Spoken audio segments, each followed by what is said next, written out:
Hello and welcome to the video. MCU 05 आज discuss करने वाले हैं, यानी कि एमकॉम में एक नया सब्जेक्ट स्टार्ट करने वाले हैं। आज हम accounting for managerial decision unit 1 पढ़ेंगे। आज हम उसका अकाउंटिंग एंड ओवरव्यू। तो देखिए, अकाउंटिंग एंड ओवरव्यू को हम 2-3 वीडियोस के अंदर समझने की कोशिश करेंगे।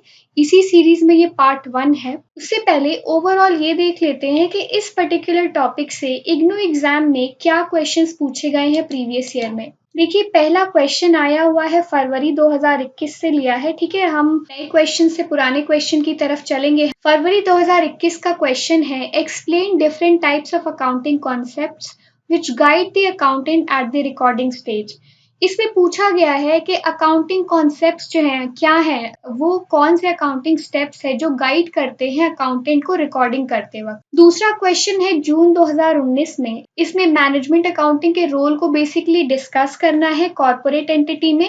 नेक्स्ट क्वेश्चन है दिसंबर 2018 से। इसमें फंक्शंस और लिमिटेशंस पूछा गया है फाइनेंशियल अकाउंटिंग का, उसको हमें डिस्कस करना है। फोर्थ क्वेश्चन है, आया हुआ है जून 2018 से ये question, management accounting is nothing then the use of financial information for management purposes. ठीक है, तो ये एक स्टेटमेंट दी हुई है यहाँ पर, और इस स्टेटमेंट को एक्सप्लेन करना है और डिस्टिंग्विश करना है, अंतर करना है फाइनेंशियल अकाउंटिंग और मैनेजमेंट अकाउंटिंग के बीच में। स्टेटमेंट क्या दी हुई है? स्टेटमेंट दी हुई है कि मैनेजमेंट अकाउंटिंग और कुछ नहीं है बल्कि फाइनेंशियल इंफॉर्मेशन का यूज करना है मैनेजमेंट पर्पस के लिए। ठीक है, तो इसके थ्रू हमको क्या करना है? स्टेटमेंट को एक्सप्लेन करना है और फाइनेंशियल अकाउंटिंग और मैनेजमेंट अकाउंटिंग के बीच में भेद करना है। लास्ट क्वेश्चन है, define accounting, describe principal objective of accounting.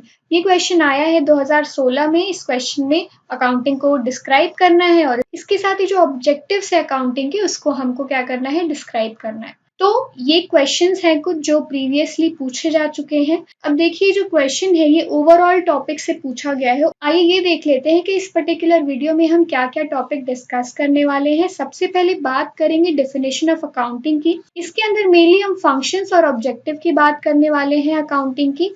Then बात करेंगे accounting as a part of information system की। उसके बाद बात करेंगे ब्रांचेस ऑफ अकाउंटिंग की, कि कितने भागों में अकाउंटिंग को बांटा गया है, जिसमें फाइनेंशियल अकाउंटिंग आ जाएगा, कॉस्ट अकाउंटिंग आ जाएगा, मैनेजरियल अकाउंटिंग आ जाएगा। लास्टली बात करेंगे functions and limitation of financial accounting की। ठीक है, बाकी बचे हुए टॉपिक्स जो है वो हम डिस्कस करेंगे नेक्स्ट वीडियो में। पहले इन टॉपिक्स के बारे में बात कर लेते हैं। देखिए, अकाउंटिंग से शुरुआत करेंगे। तो बहुत पहले बचपन में हमने पढ़ा था, जब हम क्लास 11th में थे, कि हर दिन बिजनेस के अंदर बहुत से ट्रांजैक्शन होते हैं। ठीक है, एक दिन ऐसा हुआ कि 10 ट्रांजैक्शन हुए, एक दिन 20 ट्रांजैक्शन हुए, एक दिन ऐसा हुआ कि कोई ट्रांजैक्शन हुआ ही नहीं। तो हमको क्या करना है? हमको तो ये पता लगाना है ना कि हमने एक ईयर के अंदर, एक टर्म के अंदर कितना हमको फायदा हुआ, कितना हमको नुकसान हुआ, जो हमने कैपिटल लगाया क्या उस पर हमको कुछ फायदा हुआ भी या नहीं हुआ। तो ये जो हमको एक एनालिसिस करना है, इसके लिए बहुत जरूरी है कि हमारे पास हम हर दिन जो ट्रांजैक्शन करते हैं उसका रिकॉर्ड रहे। लेकिन हम हर दिन के ट्रांजैक्शंस को अपने दिमाग में याद नहीं कर सकते, क्योंकि ह्यूमन माइंड जो है वो इतना केपेबल नहीं है कि इतने सारे रिकॉर्ड्स को एक साथ रिमेम्बर रख पाएगा बहुत ज्यादा टाइम तक। तो इसकी वजह से हमको क्या करना पड़ा? इसकी वजह से हमको हमारे डे टू डे ट्रांजैक्शंस की रिकॉर्डिंग करनी पड़ी। और अकाउंटिंग जो है वो यही होता है। अकाउंटिंग में हम करते क्या है? Accounting as said earlier involves the collection, recording, classification and presentation of financial data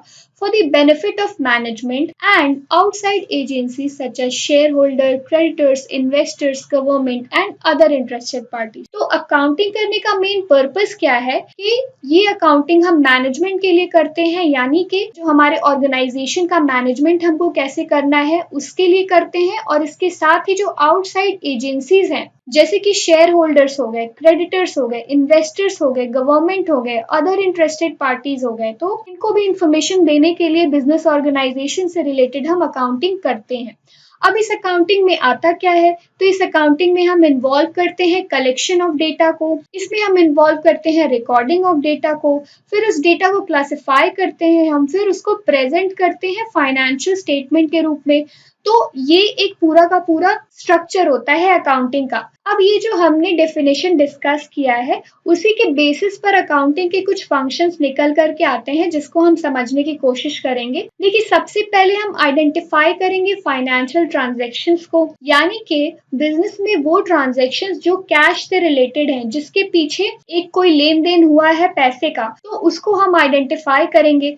फिर उन आइडेंटिफाइड ट्रांजैक्शंस को हम क्या करेंगे, रिकॉर्ड करेंगे अपने फाइनेंशियल बुक्स में, है ना। जो भी हमारी बुक्स है, जर्नल हो गया, तो उसमें हम उसको रिकॉर्ड करेंगे। फिर क्लासिफिकेशन ऑफ ट्रांजैक्शन, जो ट्रांजैक्शन हमने किया है उसको क्लासिफाई करेंगे, यानी कि जो ट्रांजैक्शन परचेज से रिलेटेड उसको परचेज बुक में डाल देंगे, जो कैश से रिलेटेड है उसको कैश बुक में डालेंगे, जो सेल्स से रिलेटेड है उसको सेल्स में डालेंगे, और उसके बाद क्या करेंगे, उसका एक लेजर बना देंगे। तो ऐसे क्या हो जाएगा, क्लासिफिकेशन हो जाएगा ट्रांजैक्शन का। उसके बाद summarising the transactions which also include preparation of trial balance, income statement and balance sheet. उसके बाद हम क्या करेंगे कि जो हमने क्लासिफाई किया है डेटा को, जो ट्रांजैक्शन को हमने क्लासिफाई किया है उसको समराइज कर देंगे ट्रायल बैलेंस के थ्रू, इनकम स्टेटमेंट के थ्रू और बैलेंस शीट के थ्रू। तो समराइज करने का तरीका यही है। उसके बाद इंटरप्रिटेशन ऑफ फाइनेंशियल रिजल्ट। तो इंटरप्रिटेशन ऑफ फाइनेंशियल रिजल्ट का क्या मतलब है कि हम ये इंटरप्रेट करेंगे कि हमको लॉस हुआ है या प्रॉफिट हुआ है, अगर प्रॉफिट हुआ है तो कितना हुआ है, अगर लॉस हुआ है तो कितना हुआ है। ठीक है, इसके साथ ही हम ये भी पता चलेगा हमें कि हमारे क्रेडिटर्स कितने हैं, हमारे डेटर्स कितने हैं, बैड डेट्स कितना है बिजनेस के अंदर, है ना। तो ये सारी चीजें हैं। और lastly communicating the interpreted financial results in the proper form and manner to the proper person. तो इस तरीके से जो हम फाइनेंशियल स्टेटमेंट बनाएंगे वो उसको कम्युनिकेट कर पाएंगे स्टेटमेंट्स के थ्रू। ऐसे जो इन्वेस्टर्स हैं, हमारे जो क्रेडिटर्स हैं, जो शेयर होल्डर्स हैं, उनको हम प्रॉपरली कम्युनिकेट कर पाएंगे अपने रिकॉर्ड्स के थ्रू हमारे बिजनेस के बारे में। अब बात करते हैं ऑब्जेक्टिव ऑफ अकाउंटिंग के बारे में। तो देखिए, जो बेसिक ऑब्जेक्टिव होता है अकाउंटिंग का वो तो होता है नेसेसरी इंफॉर्मेशन प्रोवाइड करना। जो भी इंटरेस्टेड पर्सन्स हैं, यानी कि जो इन्वॉल्व है बिजनेस के अंदर, उन पर्सन्स को उनको नेसेसरी इंफॉर्मेशन प्रोवाइड करना ताकि वो रेलेवेंट डिसीजन ले पाए from the perspective of business, है ना, जज कर पाए। तो जो लोग बिजनेस से जुड़े हुए हैं उनको बेसिकली हम दो तरीके से बांट सकते हैं। एक तो होते हैं इंटरनल यूजर्स और दूसरे हो जाते हैं एक्सटर्नल यूजर्स। तो इंटरनल यूजर्स जो होते हैं उसमें जो मैनेजमेंट से जुड़े हुए लोग होते हैं बिजनेस के, वो आ जाते हैं, और एक्सटर्नल यूजर्स में वो लोग आ जाते हैं जो हमारे आउटसाइडर्स होते हैं, जैसे कि इन्वेस्टर हो गया बिजनेस के अंदर, क्रेडिटर हो गया हमारा, गवर्नमेंट एक्सेट्रा। ये सब क्या हो जाएंगे, एक्सटर्नल यूजर्स हो जाएंगे जो बाहर से ऑर्गेनाइजेशन को देख रहे हैं। तो ये जो एक्सटर्नल यूजर्स हैं इनको जो इन्फॉर्मेशन मिलती है वो basically profit and loss account के थ्रू मिलती है और बैलेंस शीट के थ्रू मिलती है ना। कि एज अ इन्वेस्टर या एज अ रैंडम पर्सन भी अगर हमको किसी कंपनी के बारे में जानना हो कि उसका एक रिकॉर्ड कैसा रहा है, उसका बिजनेस कैसा चल रहा है, तो हम क्या देखते हैं, उसका बैलेंस शीट स्टेटमेंट देखते हैं ना, कि इसने कितना प्रॉफिट किया है, इसके पास एसेट कितना है, इसके पास लाइबिलिटीज कितनी है, इस तरीके से। तो ये एक्सटर्नल यूजर्स के लिए होता है। जो इंटरनल यूजर्स होते हैं उनके लिए जो इन्फॉर्मेशन रिक्वायर्ड होती है वो बेसिकली क्या होता है, बिजनेस के जो रिकॉर्ड्स होते हैं, क्योंकि उसी के बेसिस पे वो इन स्टेटमेंट्स को प्रिपेयर करते हैं। तो इसके अंदर मेनली हम ये बात करेंगे कि अकाउंटिंग का ऑब्जेक्टिव क्या है। तो सबसे पहला ऑब्जेक्टिव क्या है, to keep systematic records of the business, यानी कि बिजनेस के अंदर रिकॉर्ड्स को रखना सिस्टमेटिक मैनर में। सिस्टमेटिक मैनर का मतलब क्या है कि जब सेल्स हुई तब हम सेल को रिकॉर्ड करेंगे, जब परचेज हुआ तो हम उस दिन परचेज को रिकॉर्ड करेंगे, जिस दिन कैश पेमेंट हुआ उस दिन हम कैश से रिलेटेड रिकॉर्डिंग करेंगे। तो इस तरीके से जब हम रिकॉर्डिंग करेंगे तो हमारे पास सही वैल्यूएशन होगा असेट और लाइबिलिटी दोनों का, कि बिजनेस के अंदर प्रेजेंटली एट दिस मोमेंट कितने एसेट अवेलेबल हैं और हमारे ऊपर कितनी लाइबिलिटीज हैं। ठीक है, तो ये सिस्टमैटिक रिकॉर्डिंग हो गया। दूसरा ऑब्जेक्टिव है टू असरटेन प्रॉफिट और लॉस ऑफ द बिजनेस, यानी कि बिजनेस में प्रॉफिट हुआ या लॉस हुआ उसको पता करना।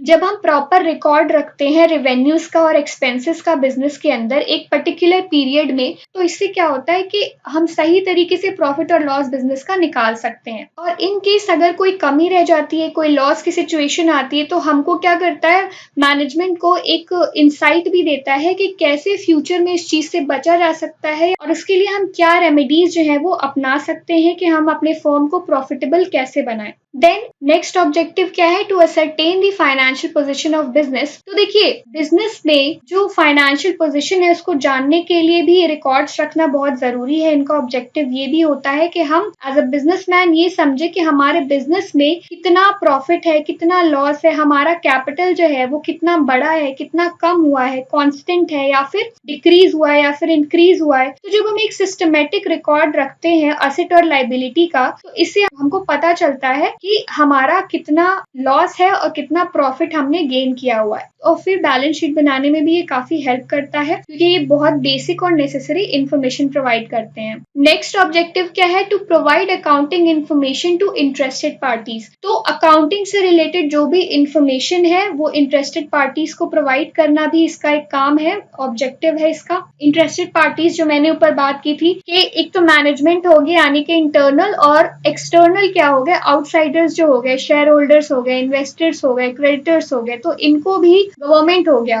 तो उनके बारे में भी इंफॉर्मेशन देना अकाउंटिंग का एक ऑब्जेक्टिव होता है। सो यहाँ पर हमने बात कर ली ऑब्जेक्टिव्स ऑफ अकाउंटिंग की, कि अकाउंटिंग के बेसिकली ऑब्जेक्टिव्स क्या है, उद्देश्य क्या है अकाउंटिंग करने के। अब बात करते हैं accounting as a part of information system की। अब देखिए, इस बात को समझते हैं, accounting as a part of information system, यानी कि अकाउंटिंग जो होता है ऑर्गेनाइजेशन के इंफॉर्मेशन सिस्टम का एक पार्ट होता है, क्योंकि वो क्या इंक्लूड करता है? फाइनेंशियल और नॉन फाइनेंशियल डेटा जो है वो दोनों इंक्लूड करता है। अकाउंटिंग जब हम बोलते हैं तो क्या बात करते हैं कि accounting is a process of, accounting एक ऐसा प्रोसेस है जिसमें हम क्या करते हैं? आइडेंटिफाई करते हैं, मेजर करते हैं, कम्युनिकेट करते हैं इकोनॉमिक इंफॉर्मेशन को, है ना, ताकि हम जजमेंट दे सकें और एक डिसीजन मेकिंग कर सके उस इंफॉर्मेशन के बेसिस पर बिजनेस से रिलेटेड। तो जो मेन ऑब्जेक्टिव होता है अकाउंटिंग का वो इंफॉर्मेशन प्रोवाइड करना होता है यूजर्स को। तो अकाउंटिंग जो है वो एक बहुत ही लार्ज ब्रॉडर सोशल ऑब्लिगेशन सर्व कर रहा होता है, क्योंकि उसको इन्फॉर्मेशन प्रोवाइड करनी होती है डिफरेंट बॉडीज को, जैसे कि कस्टमर्स हो गए, एम्प्लॉयज हो गए, इन्वेस्टर्स हो गए,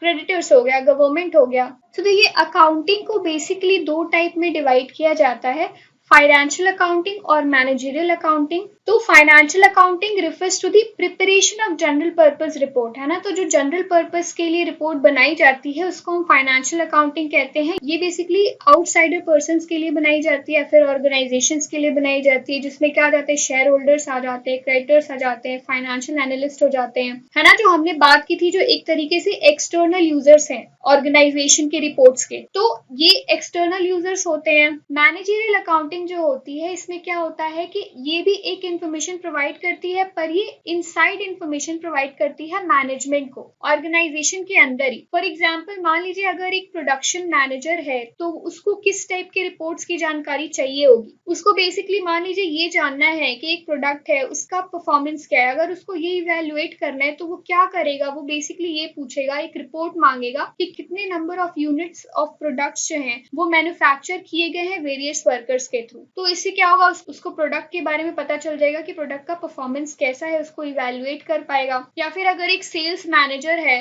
तो वो इस तरीके की रिपोर्ट्स मांग सकता है जिसमें बेसिकली क्या दिखाया गया हो? प्रॉफिटेबिलिटी दिखाया गया हो, दो प्रोडक्ट्स के अंदर कंपैरिजन करके, है ना, कि कौन सा प्रोडक्ट ज्यादा बेहतर सेल हो रहा है। तो ये जो इस टाइप की इंफॉर्मेशन है वो किसके अंदर आ जाएगी? मैनेजरियल अकाउंटिंग के अंदर आ जाएगी। ठीक है, तो यहाँ पे हमने वही बात की कि फाइनेंशियल अकाउंटिंग जो है वो किसको बेसिकली इंफॉर्मेशन दे रही होती है? क्रेडिटर्स को, टैक्स अथॉरिटीज को, शेयर होल्डर्स को। तो फाइनेंशियल अकाउंटिंग हम बात करते हैं तो हम ऐसे बात करते हैं कि जो एक फाइनेंशियल स्टेटमेंट हो गया, प्रॉफिट एंड लॉस हो गया, बैलेंस शीट हो गया, इसकी बात करते हैं। और मैनेजरियल अकाउंटिंग में बेसिकली जो अंदर हम बहुत सारे रिपोर्ट्स बना रहे होते हैं डिफरेंट डिफरेंट डेटा के बेसिस पर, उसकी बात हम कर रहे होते हैं यहाँ पे, जिसमें बेसिकली हम बात क्या कर रहे होते हैं कि हम कैसे उस डेटा के बेसिस पर मैनेजरियल डिसीजन मेकिंग करें। कि अगर हमको कल को कोई नया प्रोडक्ट लॉन्च करना है तो हमको क्या करना होगा? पहले प्रीवियसली जो प्रोडक्ट्स बेचा है उसका कुछ इन्फॉर्मेशन निकालना होगा कि उसकी सेलिंग क्या रही है, मार्केट में उसका कैसा परफॉर्मेंस रहा है, क्या फ्लॉज है, रिव्यू कैसा है लोगों का उस प्रोडक्ट के थ्रू, है ना, तभी तो हम एक नया प्रोडक्ट बना पाएंगे on the basis of that information. ठीक है, उसके बाद मैनेजरियल प्लानिंग में भी हम क्या करते हैं कि फ्यूचर के लिए बेसिकली ऑर्गेनाइजेशन में प्लान कर रहे होते हैं और उसके लिए भी हमको इन्हीं डेटास की जरूरत होती है। सो ये basically accounting as a part part of system information हो गया कि अकाउंटिंग जो है वो ऑर्गेनाइजेशन के अंदर कैसे इंफॉर्मेशन सिस्टम का एक तरीके से पार्ट है और बहुत ही इंपॉर्टेंट हिस्सा है। नेक्स्ट बात करते हैं ब्रांचेस ऑफ अकाउंटिंग की, यानी कि अकाउंटिंग को कितने भागों में बांटा गया है। ठीक है, सबसे पहले जो डिवीजन किया गया है ये बेसिकली अलग अलग लोगों के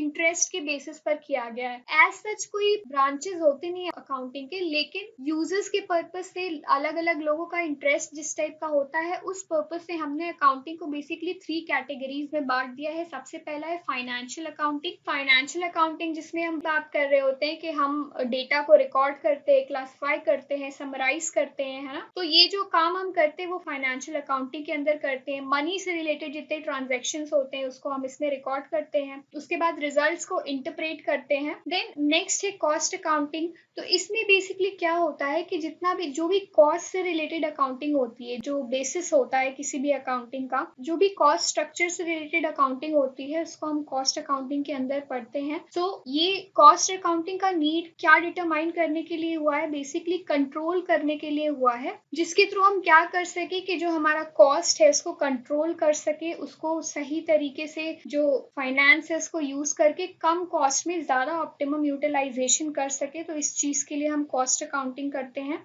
और ये जो है प्रॉफिटेबिलिटी को असरटेन करने का एक बहुत ही अच्छा तरीका है और डिसीजन मेकिंग में भी कॉस्ट अकाउंटिंग हेल्प करता है। थर्ड है मैनेजमेंट अकाउंटिंग। सो देखिए, कॉस्ट अकाउंटिंग हेल्प करता है इंटरनल मैनेजमेंट को और एक तरीके से डायरेक्ट करता है, उनका अटेंशन ड्रॉ करता है जो इनसफिशिएंट ऑपरेशंस हैं बिजनेस के अंदर उसका, और डे टू डे जो हमको कंट्रोल करना है बिजनेस की एक्टिविटीज में उसके बारे में बताता है। तो कॉस्ट डेटा जो है उसको प्रॉपरली अरेंज होना चाहिए, रीएनालाइज होना चाहिए, प्रोसेस्ड होना चाहिए ताकि इफेक्टिव रोल प्ले कर सके वो मैनेजरियल प्रोसेस में। सो मैनेजमेंट अकाउंटिंग में क्या होता है, मैनेजमेंट अकाउंटिंग एक सिस्टमेटिक अप्रोच है जिसके अंदर हम प्लानिंग कर रहे होते हैं और कंट्रोल कर रहे होते हैं मैनेजमेंट के फंक्शंस को। इसके थ्रू हम क्या कर रहे होते हैं, इंफॉर्मेशन को जनरेट कर रहे होते हैं प्लान्स को बना करके और उसको प्रॉपरली कंट्रोल करके। सो बेसिकली जो हमने बात की थी कि अकाउंटिंग में हम जो भी काम कर रहे होते हैं फाइनेंशियल अकाउंटिंग के अंदर,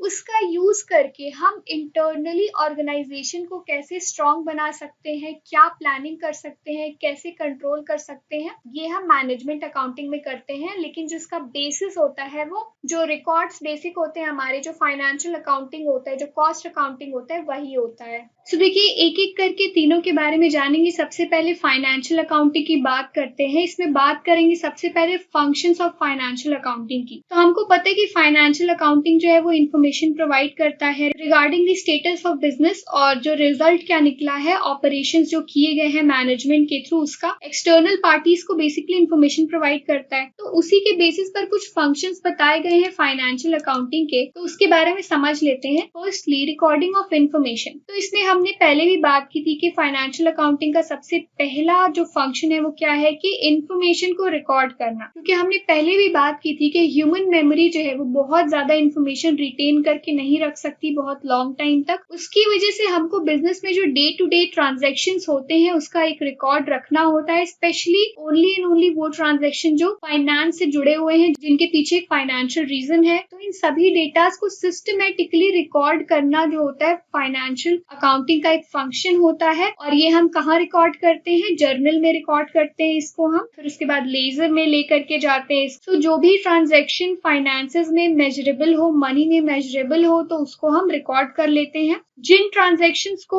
मॉनेटरी टर्म्स में एक्सप्रेस नहीं किया जाता है उसको हम फाइनेंशियल रिकॉर्ड्स में नहीं रखते हैं। ठीक है, दूसरी चीज क्या हो गई, मैनेजरियल डिसीजन मेकिंग। देखिए, फाइनेंशियल अकाउंटिंग जो होता है वो मैनेजर्स के लिए बहुत इंपॉर्टेंट होता है क्योंकि उनको वेरियस टाइप के डिसीजन लेने पड़ते हैं बिजनेस के लिए। तो विदाउट अकाउंटिंग, विदाउट रिकॉर्ड्स जो है मैनेजर्स अपना फंक्शंस परफॉर्म नहीं कर पाएंगे, कोई डिसीजन मेकिंग प्रोग्राम जो है वो नहीं कर पाएंगे। क्योंकि क्या हो जाएगा, फिर वो मिसलीडिंग हो जाएगा। क्यों मिसलीडिंग हो जाएगा, क्योंकि जब वो अपने फ्यूचर के लिए एक गोल बना रहे होंगे, एक गोल सेट कर रहे होंगे, उसके लिए उनके पास प्रीवियस रिकॉर्ड भी तो होना चाहिए ना, ताकि वो कनेक्ट कर पाए। मान लीजिए बिजनेस से बहुत ज्यादा एक्सपेक्टेशन लगा लिया आपने और आपका प्रीवियस रिकॉर्ड वैसा है ही नहीं, तो उस कंडीशन में क्या होगा, उस कंडीशन में आप थोड़े से निराश हो जाओगे एट लास्ट। तो हमको क्या करना है कि अपनी कंडीशन को प्रॉपरली एनालाइज करना होता है और उसके बाद एक गोल सेट करना होता है कि हाँ, वो गोल जो हमने सेट किया है वो अचीवेबल है, हमारी कंडीशन ऐसी है कि हम उस गोल को अचीव कर सकते हैं, हमारा ट्रैक रिकॉर्ड ऐसा है। तो अब फाइनेंशियल अकाउंटिंग क्या करता है, हेल्प करता है मैनेजर्स को डिसीजन मेकिंग करने के लिए ऑर्गेनाइजेशन में। देन इंटरप्रेटिंग फाइनेंशियल इंफॉर्मेशन, जो भी फाइनेंशियल रिकॉर्ड्स हमने बनाए हैं, जो भी हमने उसको क्लासिफाई किया है, देन उसके बाद हमने उसको इंटरप्रेट किया है, तो वो इस तरीके से रिकॉर्ड होना चाहिए, प्रॉपरली डेट वाइज होना चाहिए कि एंड यूजर जो है उसका, जो हमारे एक्सटर्नल यूजर जिसकी हमने पहले बात की है, वो प्रॉपरली उस चीज को एनालाइज कर पाए और जज कर पाए कि हाँ ये जो रिकॉर्ड्स हैं वो सही है, मीनिंगफुल जजमेंट एक बना पाए अपना फाइनेंशियल पोजीशन के बारे में और प्रॉफिटेबिलिटी के बारे में बिजनेस ऑपरेशन के। दूसरी चीज है कम्युनिकेटिंग रिजल्ट। तो फाइनेंशियल अकाउंटिंग जो है वो केवल रिकॉर्डिंग ऑफ फैक्ट से कंसर्न नहीं है, इसका वो क्या करता है, वो कम्युनिकेट भी करता है जो रिजल्ट आया है उसको। इनफैक्ट बिना अकाउंटिंग के बिजनेस के ऑपरेशन करना बहुत ही मुश्किल हो जाता है, क्योंकि हमारे पास कोई बेस नहीं होता है करने का। इसीलिए क्या होता है कि जो भी इंफॉर्मेशन हम रखते हैं अपने पास, उसको एक टाइम पीरियड के बाद हमको कम्युनिकेट करना होता है, जो भी हमारा फाइनेंशियल टर्म होता है उसके बाद हम उसको कम्युनिकेट करते हैं। तो उस बेसिस पर जो हमारा फाइनेंशियल स्टेटमेंट है, जो रिपोर्ट है, वो रिलायबल होनी चाहिए, एक्यूरेट होनी चाहिए, फुल डिस्क्लोजर जो है वो हमको करना चाहिए, ताकि करेक्ट सिनेरियो हम बिजनेस का प्रेजेंट कर पाए एक्सटर्नल यूजर्स के सामने। दूसरी चीज अब बात कर लेते हैं लिमिटेशन ऑफ फाइनेंशियल अकाउंटिंग की। हमने फंक्शंस बात कर लिया, अब लिमिटेशंस की बात करेंगे कि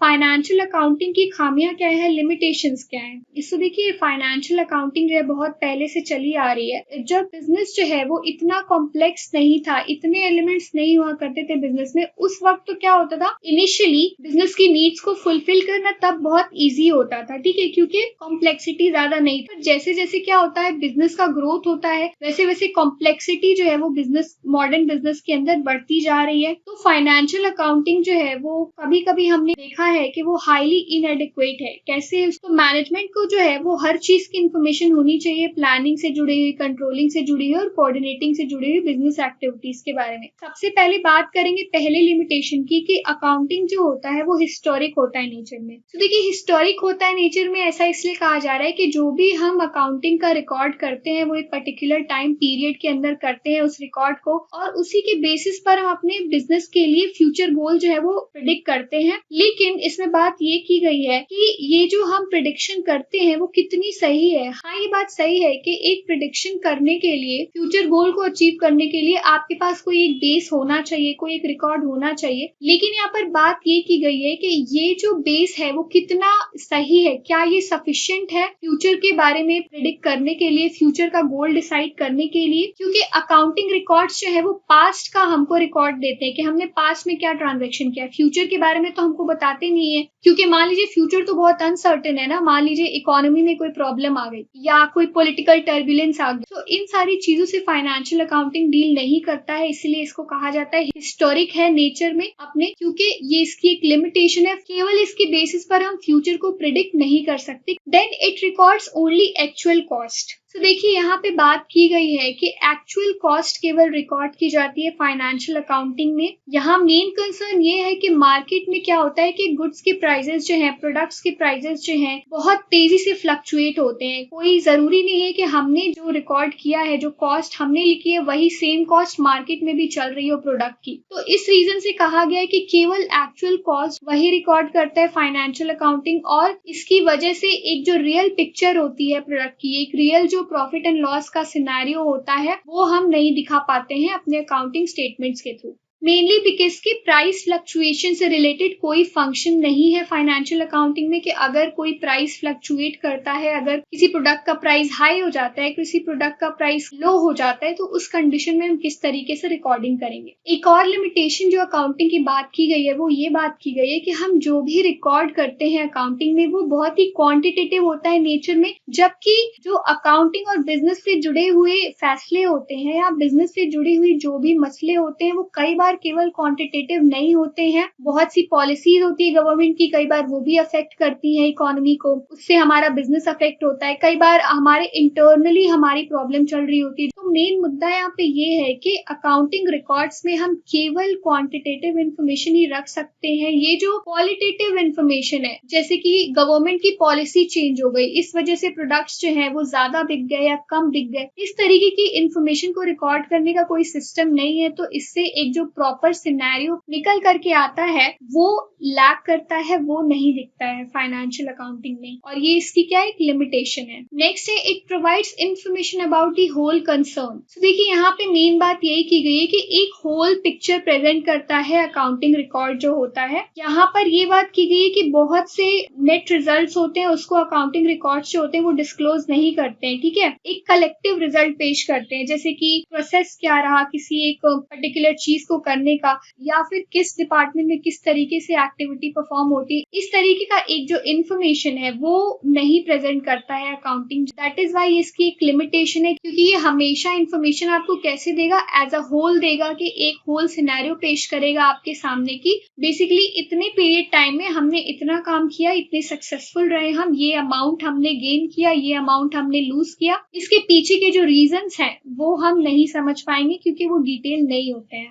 नेक्स्ट है डिफिकल्टी इन प्राइस फिक्सेशन। इसमें मेन बात की गई है कि फाइनेंशियल अकाउंटिंग जो है वो बहुत से टाइम प्राइजेस को हम प्रिडिक्ट नहीं कर सकते। जैसे अगर कोई डिफिकल्ट टाइम चल रहा है इकोनॉमी में, जैसे इन्फ्लेशन चल रहा है या फिर डिप्रेशन चल रहा है, तो उस कंडीशन में प्राइजेस को प्रिडिक्ट करना जो है वो काफी मुश्किल हो जाता है। कोई डिफिकल्टी काफी आती है प्राइस को फिक्स करने में, क्योंकि प्राइस फिक्सेशन में डिटेल इन्फॉर्मेशन की जरूरत होती है, वेरिएबल्स की, फिक्स्ड कॉस्ट की, डायरेक्ट और इनडायरेक्ट कॉस्ट की, जिनको हम क्या कर सकते हैं एडवांस में प्रिडिक्ट नहीं कर सकते हैं। तो इसीलिए यहाँ पे बात क्या की गई है कि प्रोडक्ट का प्राइस हम तभी ऑब्टेन कर सकते हैं जब सारे एक्सपेंसेस हमने खुद कर लिए, सारे एक्सपेंसेस इनकर्ड कर लिए हैं, तब हम किसी प्रोडक्ट का प्राइस डिटरमाइन करते हैं कि ओवरऑल कॉस्ट जो है वो इस प्रोडक्ट पर क्या रही है, और उसी के बेसिस पर हम प्रोडक्ट का एक कॉस्ट डिटरमाइन करते हैं। और अगर मार्केट में इन्फ्लेशन हो या फिर डिप्रेशन हो तो उस कंडीशन में प्रीवियसली प्रोडक्ट के प्राइस को फिक्स करना बहुत ही मुश्किल काम हो जाता है। तो ये कुछ लिमिटेशंस थी फाइनेंशियल अकाउंटिंग की। इस वीडियो में बेसिकली हमने अकाउंटिंग को समझने की कोशिश की, ब्रांचेस ऑफ अकाउंटिंग को समझने की कोशिश की। नेक्स्ट वीडियो में हम ब्रांचेस ऑफ अकाउंटिंग से शुरुआत करेंगे। आई होप कि वीडियो आपके लिए बेनिफिशियल रही होगी। बाकी ऐसे ही और एजुकेशनल वीडियोस के लिए आप इग्नू ज्ञान कोश के सोशल मीडिया हैंडल्स को फॉलो जरूर करिएगा। लिंक जो है वो आपको डिस्क्रिप्शन बॉक्स में मिल जाएंगे। चैनल को सब्सक्राइब करना मत भूलिएगा। Till then good bye and take good care of yourself.